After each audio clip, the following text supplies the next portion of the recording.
Salut tout le monde, et c'est Antoine Martin alias Darknir, et bienvenue dans le nouvel épisode de Dragon Masters Volume 2.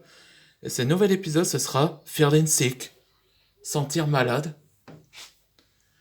Là, quand vous voyez cette image-là, ça c'est Wolfric avec son patient de pâtisserie en privé.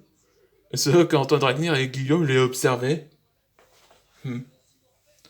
Bon, en résumé, dans l'épisode précédent, ceux qui ont vu ou pas, je vais vous expliquer.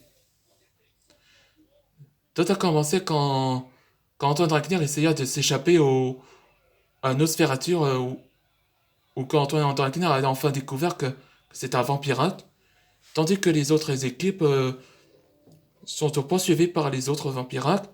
Mais heureusement que Guillaume et Jet et Rio ont sauvé la vie avec de l'ail.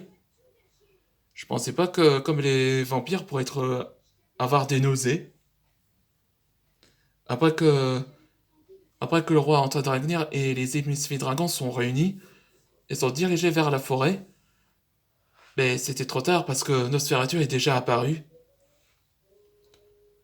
Donc Antoine Dragnir essaya de demander aux équipes de se protéger lui-même, mais Nosferatu a éliminé en un clin d'œil. Ça va, ils sont quand même vivants. Mais c'est là que Nosferatu s'approchait de Antoine et c'est là que il va profiter de sa première baiser, en mordant son cou. Et heureusement que Emilien, le clan sérieux, ça a finalement sauvé la vie. Mais disons que Nosferatu révèle à Antoine que bientôt notre enfant va bientôt naître, grâce à nous, entre lui et Nosferatu. Ouais, c'était révélé que qu'est-ce qu'il a intention de faire avec une créature où il se lie exactement à Nosferatu. Allez, c'est parti pour le nouvel épisode. Hein? Hein? Atchou!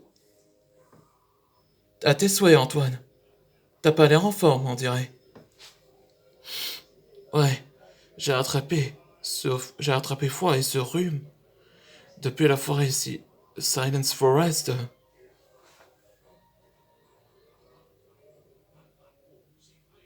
Wow, t'es brûlant. Vraiment? Merci, Guillaume.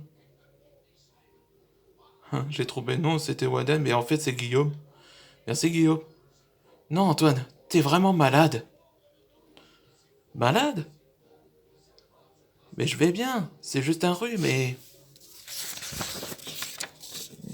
Estomac à gargouille. Ça va, Antoine? Ah, c'est mon ventre qui me fait mal. Je vais parler à Kalia et te mettre dans ta chambre. Repose-toi. Oui, merci, Guillaume. Dans, le, dans la maison d'Antoine, au manoir. Voilà des médicaments, Antoine. Merci, Kalia. Je sais pas ce que j'ai, je suis vraiment malade. Il y a Emilien et le druide. Va voir comment tu vas. Salut, Antoine. Ah, salut. Merci d'être venu me voir. Je suis vraiment malade depuis Silent Forest. Depuis hier. Antoine, je suis Salomé. Je suis un druide. Depuis que le vampire t'avait mordu, je peux te vérifier? Oui? Comme analyse de corps? Oui, bien sûr. Hmm. Fatigue extrêmement. Mal de gorge et flamme presque éteindre. Hmm. Ventre gonflable. Intéressant. Où il t'a mordu? Ici? C'est bien ce que je pensais. Quoi? C'est le virus, c'est une virus de vampirac. Ouais, c'est ça ce qui s'est passé à Nosferatu après qu'il a mordu. Et ce douleur au ventre n'était pas phénomène. T'as une créature dans le ventre et... Comment dire tout le monde, aux autres femmes, que t'es enceinte. Mais Ça te fait aucun sens. Si, je t'assure. Regarde dans le miroir et regarde à l'intérieur par toi-même.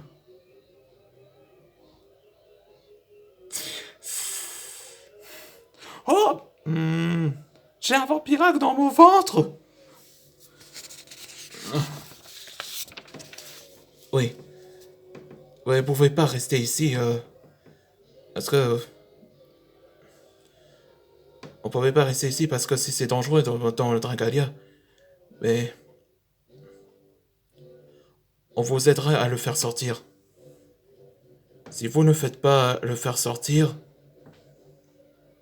il tuerait jusqu'à votre dernière vie et drainer toutes les énergies jusqu'aux dernières gouttes. Ouais, c'est ça ce qui s'est passé. Ouais, c'est ça ce que... Argos se nourrit de l'énergie d'Antoine à l'intérieur. Ouais, c'était ça comment il a eu. Dans le prochain épisode, ce sera Fearless Sick numéro 2. Espérons que... Est-ce que les clans sérieux vont attention l'aider comment faire sortir dans le corps d'Antoine du vampirac. Ça pour le prochain épisode.